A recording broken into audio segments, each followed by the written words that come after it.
Hello viewers, welcome to my YouTube channel physics with Rishikesh. Last ক্লাসে আমরা কি করেছি, গ্র্যাভিটেশন চ্যাপ্টারটার কনসেপ্ট ক্লাসটা আমরা করে নিয়েছি। আজকে আমরা এর উপরে কিছু প্রবলেম সলভ করব। প্রিভিয়াস ইয়ারের কোশ্চেন প্রতিটাই, কয়েকটা আমি মেনশন করেছি, কয়েকটা করা হয়নি। তো প্রতিটা প্রিভিয়াস ইয়ারের কোশ্চেন তোমরা এগুলোকে সলভ করো, একদম বেসিক ফান্ডামেন্টাল কোশ্চেন এগুলো, আর কিছু স্ট্যান্ডার্ড প্রবলেমও আছে। তো যেহেতু প্রিভিয়াস ইয়ারের কোশ্চেন, বুঝতে পারছো কোশ্চেনগুলোর গুরুত্ব কতটা। তো যারা এখন আমার চ্যানেলটাকে সাবস্ক্রাইব করোনি, চ্যানেলটাকে সাবস্ক্রাইব করে দাও, বা আমার চ্যানেলে নতুন ভিজিট করে থাকলে এটাকে সাবস্ক্রাইব করে দাও, আর পাশের বেল আইকনটা বাজিয়ে দাও, আর বন্ধুদের মধ্যে শেয়ার করে দাও।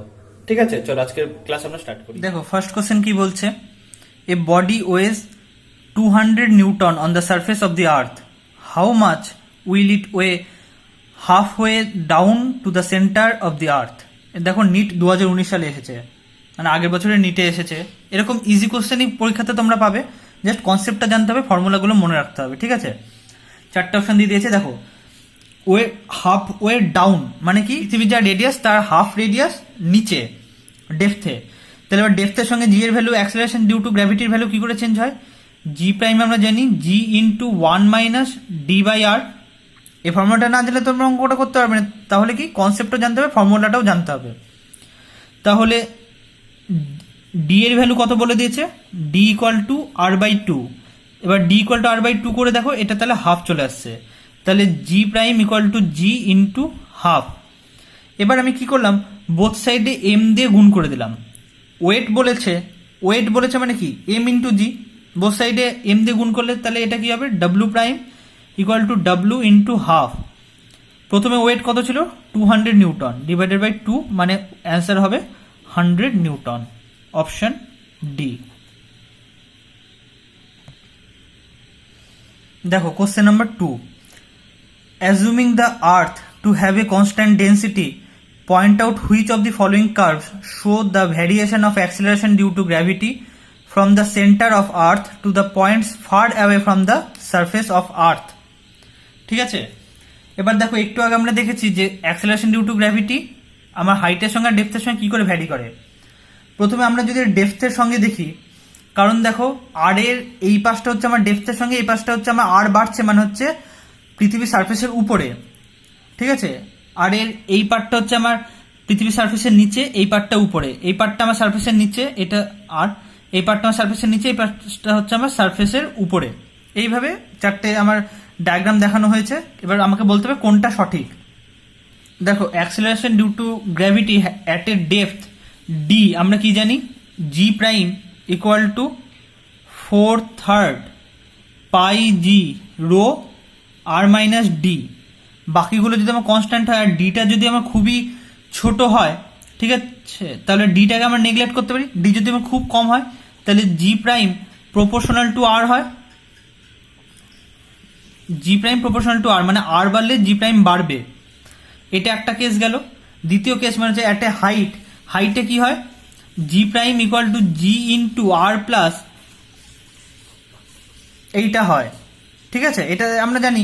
তাহলে এবার আমরা কি জানি, r equal to capital r plus h, তাহলে জি ইন্টু আর বাই আর এর হোল স্কোয়ার। এবার দেখো পৃথিবীর রেডিয়াস কনস্ট্যান্ট, জি এর ভ্যালু যদি আমার কনস্ট্যান্ট হয় তাহলে g prime proportional to 1 by r square হয়। তাহলে কি হচ্ছে, সারফেসের নিচে g prime proportional to r, সারফেসের উপরে g prime proportional to r square. দেখো এটা অপশন সি একমাত্র ফলো করছে। দেখো আর বাড়লে জি বাড়ছে, তারপরে কি হচ্ছে, আর স্কোয়ারের সঙ্গে 1 বাই আর স্কোয়ারের সঙ্গে প্রপোর্শনাল, মানে রেক্টাঙ্গুলার হাইপারবোলা এক্সপোনেনশিয়ালি ফল করছে। তার মানে option C is the right answer. দেখো question number 3, if the radius of earth reduces by 0.5%, then its escape velocity will be changed by how much percent? escape velocity formula আমরা কি জানি, v equal to root over of 2gm by r, এটা আমরা জানি। এবার দেখো যখনই এই চেঞ্জগুলো 0.5% হবে মানে খুবই কম, 0.5% মানে খুবই কম। ঠিক আছে, 4%-এর কম বা এরকম যদি কম পার্সেন্টের চেঞ্জ হয়, সেক্ষেত্রে করার নিয়ম কি, বোথ সাইডে এলএন নিয়ে ডিফারেন্সিয়েট করো। তাহলে দেখো জি আমার কনস্ট্যান্ট, এক পৃথিবীর ক্ষেত্রে এম এর ভ্যালু কনস্ট্যান্ট মানে মাস কনস্ট্যান্ট, তাহলে এটা হচ্ছে কি L N C constant term, minus এখানে কি থাকলো শুধু আমার আর, এটাকে তো আমরা লিখতে পারি এখান থেকে লিখতে পারি কি V proportional to R to the power minus half, তাহলে এটা কি হবে হাফ এল এন ডিআর। এবার ডিফারেন্সিয়েট করো, ডিভি বাই ভি এই টার্মটা আমার জিরো কন্ট্রিবিউট করবে, তাহলে minus half into D R by R, minus half. এবার ডিআর বাই আর মানে কতটা চেঞ্জ করেছে, রিডিউসেস বাই 0.5%, মানে 0.5% কমেছে, তাহলে মাইনাস হাফ। তাহলে এটা কত হচ্ছে 1/4%, এটা হচ্ছে আমার ইনক্রিজ করবে, তাহলে অ্যাক্সেলারেশন এসকেপ ভেলোসিটি আমার ইনক্রিজ করবে 1/4%। ঠিক আছে। Question number 4. The time of revolution of a satellite is t. What will be the relation between kinetic energy and t? এবার দেখো কাইনেটিক এনার্জির ফর্মুলা আমরা কি জানি, কোন একটা স্যাটেলাইটের ইকে দিয়ে যদি আমরা ডিনোট করি GMM/2r, তাহলে ইকে প্রপোর্শনাল টু 1/r আমরা বলতে পারি, বাকিগুলো আমার কনস্ট্যান্ট। GMM/2 আমার কনস্ট্যান্ট, তাহলে ইকে প্রপোর্শনাল টু 1/r। এবার কেপলার্স থার্ড ল থেকে আমরা কি লিখতে পারি, t square proportional to r cube, তো কেপলার্স থার্ড ল তাই বলছে, তাহলে আর প্রপোর্শনাল টু কি হচ্ছে 2/3, জাস্ট পাওয়ারটাকে নামিয়ে দাও, তাহলে r proportional to t to the power 2/3। এবার দেখো ইকে প্রপোর্শনাল টু 1/r আর r proportional to t to the power 2/3, এখান থেকে আমরা কি লিখতে পারি, ইকে proportional to 1/t to the power 2/3, মানে ইকে proportional to t to the power -2/3। এটা রিকোয়ার্ড রিলেশন আমার।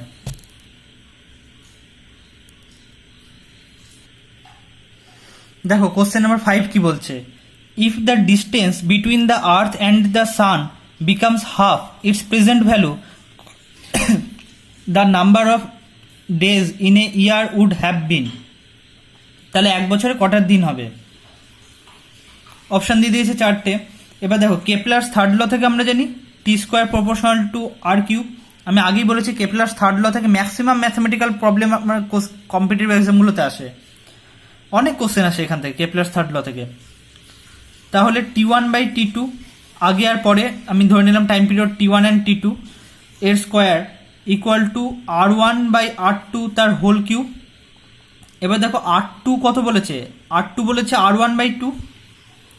এবার তাহলে কি R1 কেটে যাবে, এটা 2 কিউব মানে 8 হয়ে যাবে। তাহলে T1/T2 কত, √8, √8 মানে কত 2√2। ঠিক আছে। এবার আমাকে T2 বার করতে বলেছে, কারণ আমি T1টা আমি জানি, T2 সমান কত T1 ডিভাইডেড বাই 2√2। এবার T1 এর ভ্যালু আমরা জানি 365 দিনে এক বছর হয়, 365 ডেজ ডিভাইডেড বাই 2√2। এবার দেখো √2 দিয়ে ভাগ করাটা একটু কঠিন, কিন্তু দেখো অপশানগুলো আমার অনেকটা দূরে দূরে আছে, তাহলে আগে 2 দিয়ে ডিভাইড করো, 2 দিয়ে ডিভাইড করলে কত হয় 18 এরকম আসছে ডিভাইডেড বাই √2। এবার √2 ভ্যালু আমরা জানি 1.414 √2 ভ্যালু। এবার এইটা তো আমার হচ্ছেই না, এত বেশিও আমার হবে না। এবার দুটো অপশান আসে 129 আর 64.5। এবার দেখো আমি 1.414 দিয়ে যদি ভাগ করি, সেটা কি প্রায় এটা অর্ধেক হয়ে যাচ্ছে না, অর্ধেকেরও কম, তাহলে কি তা হবে, সেটা হচ্ছে না। তাহলে 1.414 দিয়ে ভাগ করলে আমার 129-এর কাছাকাছি যাবে, মানে আমি অ্যাপ্রক্সিমেটলি 129 ডেজ বলতে পারি। এইভাবে জাস্ট অপশান এলিমিনেট করে অঙ্কটা করা যাবে, কারণ √2 দিয়ে ভাগ করা মানে একটু ডিফিকাল্ট। দেখো question number 6, 2 satellites A and B have masses m and 2m respectively. A is in a circular orbit of radius r and B is in a circular orbit of radius 2r around the earth. The ratio of their kinetic energy. তাদের kinetic energy ratio তোমাকে জানতে চেয়েছে।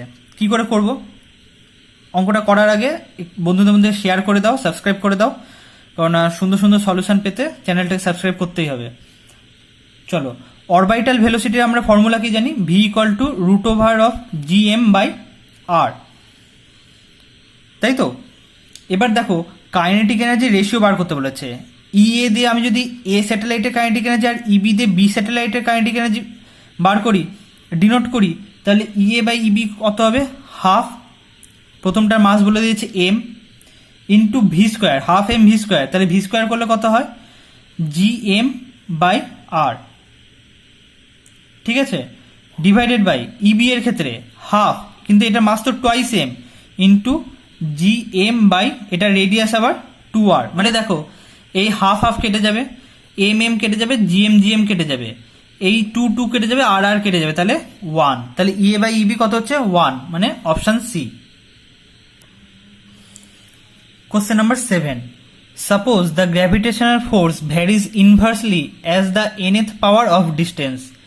Then the time period of planet in circular orbit of radius r around the sun will be proportional to, দেখো চারটে option, r to the power n plus 1 by 2, r to the power n minus 1 by 2, r to the power n, r to the power n minus 2 by 2, কোনটা হবে? Gravitational force এটার formula কি হয়? M V square by আর। এবার দেখো ভিটাকে তো আমি omega আর লিখতে পারি, তাহলে M into omega square r square by r, এখানে সব ক্যাপিটাল আর হবে, ক্যাপিটাল আরটা দিয়ে দিয়েছে রেডিয়াস, তাহলে কি হলো এম ওমেগা স্কোয়ার আর। ঠিক আছে, এবার দেখো according to the question m omega square r কত বলে দিয়েছে? Proportional to 1 by R to the power n. দেখো বলে দিয়েছে inversely proportional to the nth power of distance, এরকম এলো। তাহলে এম ইন্টু ওমেগা মানে কি? ওমেগা সমান আমরা জানি 2 পাই বাই টি, টাইম পিরিয়ডের সঙ্গে রিলেশন, তাহলে M into 4 pi square by T square into R proportional to 1 by R to the power N. তাহলে দেখো বাকি টার্মগুলো এগুলো আমার সব কনস্ট্যান্ট টার্ম, তাহলে টি স্কোয়ার প্রপোর্শনাল টু কি হচ্ছে? টি স্কোয়ার উপরে গেল r to the power n plus 1, তাহলে t proportional to R to the power n plus 1 by 2, মানে অপশন এ।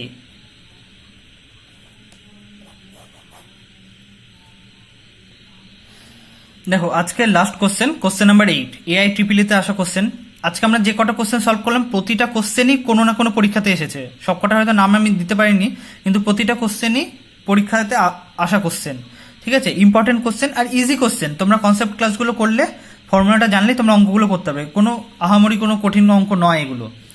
কি বলেছে? The escape velocity for a body projected vertically upwards from the surface of earth is 11 kilometre per second. If the body is projected at an angle of 45 degree with the vertical, the escape velocity will be. আচ্ছা একটা কথা বলো, escape velocity কি পার্টিকেলটা মাস বা angle of প্রজেকশনের উপর depend করে? করে তো না। তাহলে অ্যাঙ্গেল অফ প্রজেকশনের উপর যদি ডিপেন্ড না করে, তাহলে এসকেপ ভেলোসিটি তো সব বস্তুর ক্ষেত্রে আমার একই হয়, 11 কিলোমিটার পার সেকেন্ড। তাহলে এখানে আমার 45 ডিগ্রি অ্যাঙ্গেলে ছোড়ো, 50 ডিগ্রি অ্যাঙ্গেলে ছোড়ো, 0 ডিগ্রি অ্যাঙ্গেলে ছোড়ো, অপশন কি হবে? উত্তর হবে option D, 11 kilometre per second. Basic question, খুব ইজি কোশ্চেন। চলো আজকে এইটুকুই থাক, নেক্সট অন্য কোনো চ্যাপ্টার নিয়ে আমরা হাজির হব। Thank you.